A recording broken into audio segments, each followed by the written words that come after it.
दोस्तों आज फिर हाजिर हुए एक नई कहानी के साथ। अगर आपको कहानी पसंद आए तो चैनल को लाइक शेयर एंड सब्सक्राइब जरूर कीजिएगा। तो चलिए सुनते हैं आज की एक और नई कहानी।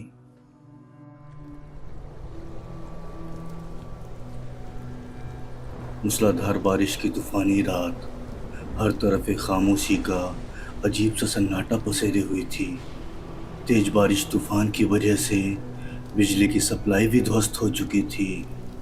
सरकार ने अब पूरे राज्य में रेड अलर्ट जारी कर दिया था और ये चेतावनी दी थी कि कोई भी व्यक्ति बारिश के थमने तक अपने घरों से बाहर ना निकले। इस तेज मूसलाधार बारिश और इस अंधेरी रात में एक परिवार मोमबत्ती की पीली धीमी रोशनी में अपने बेड पे बैठे बातें कर रहे थे। पापा, कोई भूत की कहानी सुनाओ ना। अपने पापा की गोद में सर रख तन्नू कहता है। यार, तेरी इन भूत की कहानियों से मैं परेशान आ चुका हूँ। क्यों सुनता है इतनी कहानियां? तुझे डर नहीं लगता? पापा, इनमें डरने की क्या बात है? आप ही तो कहते हैं कि भूत जैसी कोई चीज नहीं होती। तन्नू पापा की गोद से उठता हुआ कहता है। नहीं, कोई भूत भूत की कहानी नहीं सुनाएंगे पापा।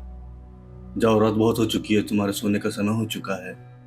किचन से बाहर आती हुई मालती तन्नू से कहती है।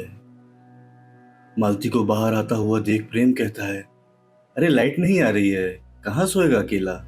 आज एक बार और सुना देता हूँ। तुम और तुम्हारी कहानियां, जो करना है करो। ये कहती हुई मालती फिर से किचन में कुकर बंद करने चली जाती है। अब बाप बेटे एक दूसरे को देख मुस्कुराने लगते हैं। पापा, आज कुछ नया सुनाना, रोज आप एक जैसी कहानी सुनाते हो।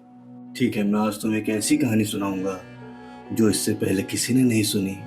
बाप बेटे एक दूसरे से बातें करते हुए चादर तान उसमें घुस जाते हैं। एक बार की बात है, दूर शहर में एक परिवार रहता था, ठीक हमारी तरह। माँ बाप और उनका बेटा, जो हर रात ठीक 1:15 बजे जमीन पे बैठ के और बहुत सारा सामान लिए, जिसमें नींबू मिर्ची और काले जादू का सारा सामान अपने साथ लिए जमीन पे बैठ जाते हैं और एक दूसरे का हाथ पकड़ के आंख बंद करते और एक मंत्र का जाप करते।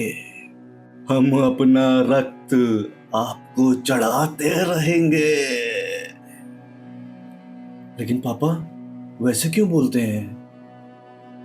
तन्नू की बात सुन प्रेम मुस्कुराने लगता है कि इतने में मालती भी उसी चादर में आके घुस जाती है और कहती है, आज की कहानी थोड़ी इंटरेस्टिंग लग रही है, आगे सुनाओ। प्रेम मालती की बात सुन कहानी आगे सुनाता है। जैसा कि मैंने बताया, वो तीनों लोग एक मंत्र का उच्चारण करते हैं कि तभी एक जोर की हवा चलने लगती है। जोर की हवा चलने की वजह से उस परिवार का हर सदस्य अपनी आंख बंद किए बस मुस्कुराए जा रहा था, मानो उन्हें किसी चीज का इंतजार था। नहीं पापा, कहानी में आगे नहीं सुनूंगा, मुझे डर लगने लगा है। तभी मैं तुझे मना करता हूँ कि भूत की कहानियां मत सुना कर। अब डर लग रहा है ना? अरे आप इतनी डरावनी कहानी क्यों सुना रहे हैं? बच्चे को डरा दिया। आ बेटा, मेरे पास आ। माँ के अपने पास बुलाने पे तन्नू धीरे से सरकता हुआ माँ की गोद में लेट जाता है। अरे मैं तो मना कर रहा था, लेकिन यही है, पापा भूत की कहानी सुनाओ। आप तो रहने ही दो। किसी के दरवाजे की दस्तक सुनते ही अब तीनों एकदम हैरान हो जाते हैं। इतनी रात में कौन है? मालती हैरान होते हुए कहती है, होगा कोई, तुम डरो मत, मैं देख के आता हूँ। अपने बिस्तर से बाहर निकलता हुआ प्रेम दरवाजे के पास पहुंच जाता है कि तभी फिर से दरवाजा बजने लगता है। फिर से ये आवाज सुन प्रेम अब हिम्मत करता हुआ दरवाजा खोल देता है। दरवाजा खोलते ही प्रेम की नजर अपने सामने खड़े एक आदमी पे जाती है, जो किसी तरह के महंगे सूट और एक नजर का चश्मा लगाए बारिश में पूरा भीग चुका था। सर, माफ़ी चाहता हूँ, मेरा मेरा नाम आकाश है। रास्ते से गुजर रहा था तो मेरी गाड़ी खराब हो गई कि तभी मेरी नज़र आपके घर पे पड़ी तो मैं यहाँ चला आया। आकाश ने अपनी सारी बात एक ही सांस में कह दी थी। क्या मैं कुछ देर के लिए यहाँ रुक सकता हूँ? जैसे ही बारिश ख़त्म हो जाएगी तो मैं वापस जाके अपनी कार सही करने की कोशिश करूँगा। मेरी रिक्वेस्ट है कि आप मुझे कुछ देर के लिए यहाँ प्लीज़ रुकने दें। आकाश की इतनी सारी बातों को सुन प्रेम उसे अंदर आने का इशारा दे देता है और दरवाज़ा लगा देता है। एक अजनबी आदमी को प्रेम के साथ देख मालती कमरे से बाहर आ जाती है। मालती को देख प्रेम कहता है, मालती ये आकाश हैं, इनकी गाड़ी खराब हो गई है। जब तक बारिश नहीं रुक जाती ये कुछ देर हमारे साथ ही ठहरेंगे। मालती को देख आकाश अब थोड़ा नर्वस हो गया था।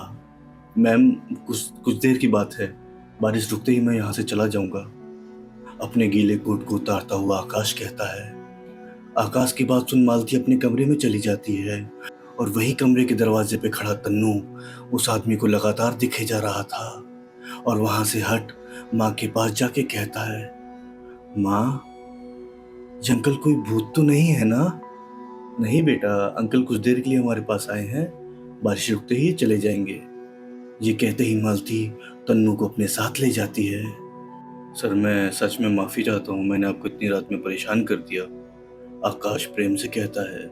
नहीं सर, ऐसा मत कहिए, बाहर बारिश भी तो बहुत तेज है, आप इतनी रात में जाते भी तो कहाँ। प्रेम ये बात बोल ही रहा था कि मालती अपने हाथ में तौलिया लाती हुई आकाश को दे देती है और दीवार के एक कोने को पकड़ प्रेम की तरफ देखने लगती है। आप इतनी रात में किसी काम से जा रहे थे क्या? प्रेम कहता है, हाँ, एक्चुअली कल मेरी मीटिंग है तो सोचा लॉन्ग ड्राइव है तो जल्दी निकल जाता हूँ, लेकिन इतनी बारिश तो मैंने कभी नहीं देखी और फिर गाड़ी भी खराब हो गई। मालती, एक काम करो ना, 3 कप चाय ले आओ। और आकाश सर, चलिए बैठ के बातें करते हैं। ये कहता हुआ प्रेम आकाश को लिविंग एरिया में ले जाता है। अब प्रेम और आकाश उन दोस्तों की तरह बातें कर रहे थे मानो वो कितने दिनों से एक दूसरे को जानते हैं। अच्छा प्रेम, ये बताओ इस घर में और कौन कौन रहता है? आकाश घर के चारों तरफ देखता हुआ कहता है, हम 3 ही रहते हैं यहाँ और मम्मी पापा तो बहुत पहले ही गुजर गए। पापा, मुझे डर लग रहा है। ये कहता हुआ तन्नू प्रेम के पास आ जाता है। तन्नू, मैं इसलिए तुझे हर बार बोलता हूँ कि मत सुना कर ये कहानियाँ। प्रेम के मुंह से कहानियाँ नाम सुनते ही आकाश बोल उठता है, कहानियाँ? कैसी कहानियाँ?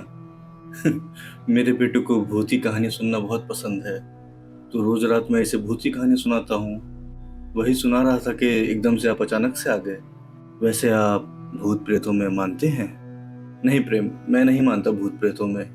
इन बातों को कहानियां सिर्फ इसलिए कहते हैं क्योंकि ये सब बातें पहले के लोगों की बनाई हुई हैं। आप ही बताओ, इस सदी में ये बातें कौन मानता है?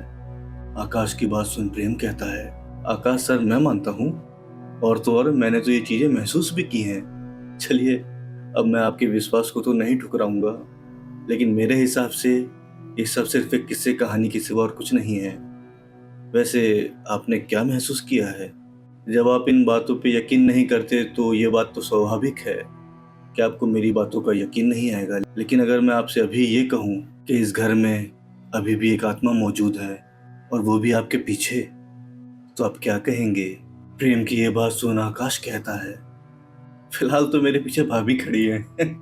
आकाश की ये बात सुन अब तीनों मुस्कुराने लगते हैं। वैसे एक बात माननी पड़ेगी प्रेम जी, आप अपने बच्चे के साथ मुझे भी डराना चाहते हैं। अच्छा आकाश सर, आपके घर में कौन कौन है? चाय पीते हुए आकाश कहता है, मेरे घर में मॉम, डैड और मेरा कुत्ता रॉकी। तो आप अभी सीधा घर से आ रहे हैं? प्रेम कहता है, नहीं प्रेम जी, मैं ज़्यादातर घर से बाहर ही रहता हूँ, महीने में एक आध बार ही घर जा पाता हूँ। वैसे आप करते क्या हैं? प्रेम कहता है, प्रेम जी, मैं एक इंजीनियर हूँ, इसलिए ऑफिस के काम से ज़्यादातर बाहर ही रहता हूँ। अच्छा, आपने तो मेरे बारे में सारी जानकारी ले ली, लेकिन आपके बारे में कुछ नहीं बताया, तो बताइए आप क्या करते हैं? आकाश कहता है, जी मैं कुछ नहीं करता, पिछले 4 साल से बस घर में ही हूँ। तो घर का खर्च कैसे चलता है? ओह सॉरी, भाभी जॉब करती होंगी। नहीं, वो भी घर पे ही रहती है। प्रेम की ये बात सुन अब आकाश चुप हो गया था। वो आगे की बात नहीं पूछना चाहता था। क्या पता उन्हें आकाश की बात का बुरा लग जाता कि एकदम से प्रेम कहता है, अरे मजाक कर रहा हूँ, मैं स्कूल टीचर हूँ और मेरी पत्नी हाउसवाइफ है। आपने तो मुझे कंफ्यूज ही कर दिया था। आकाश कहता है कि इतने में मालती गर्मा गर्म चाय टेबल पे ला रख देती है और अब तीनों चाय की सुस्कियां लेते आपस में बातें किए जा रहे थे कि इतने में आकाश कहता है, लगता है प्रेम, बारिश रुक गई है, मुझे चलना चाहिए। ये कहता हुआ आकाश चाय की प्याली रख अपना कोट पहनता है। And thank you again for your hospitality. अरे कोई बात नहीं आकाश सर, प्रेम कहता है। आज जैसी बारिश मुझे नहीं लगता कि यहाँ कभी हुई होगी। अच्छा हुआ बारिश रुक गई, वरना पता नहीं कितनी देर और रुकना पड़ता। ये बारिश पहले भी हो चुकी है, आज से 4 साल पहले, मालती कहती है। मालती की ये बात सुन प्रेम मालती को देखने लगता है कि तभी आकाश बाहर जाने लगता है और अपनी बंद पड़ी कार को स्टार्ट करने लगता है। और कुछ देर की कोशिश के बाद अब कार भी स्टार्ट हो जाती है। अच्छा, आप लोग का बहुत बहुत शुक्रिया। अगर कभी दोबारा आना हुआ तो मैं एक बार फिर आऊँगा चाय पीने। ये कहता हुआ आकाश कार को तेज रफ्तार से होता हुआ वहाँ से चला जाता है। अगले दिन, यार दीपक 5 मिनट के लिए गाड़ी वहाँ रोकेगा उस रोड के पास, किसी से मिल के आता हूँ। आकाश की बात सुन दीपक कार को वहीं ले जा खड़ा कर देता है जहाँ आकाश ने कहा था। क्या हुआ आकाश, यहाँ क्या देख रहा है? उस जगह को बड़ी हैरानी में देखता हुआ आकाश पास से गुजर रहे आदमी से कहता है, भाई साहब यहाँ एक घर था। कौन सा घर बाबूजी? वो किसी प्रेम नाम के आदमी का। प्रेम नाम सुनते ही वो आदमी कहता है, क्या बात कर रहे हैं बाबूजी आप?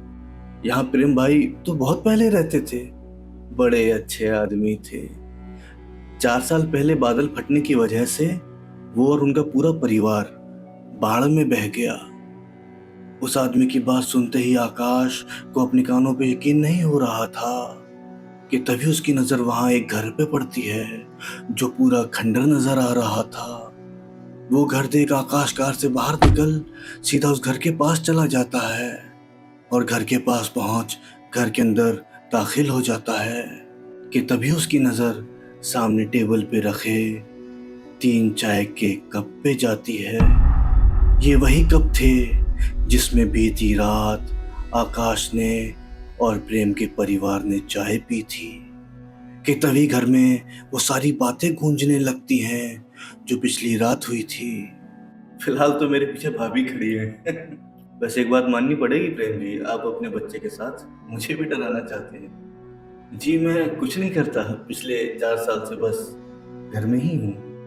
ये बारिश पहले भी हो चुकी है, आज से 4 साल पहले।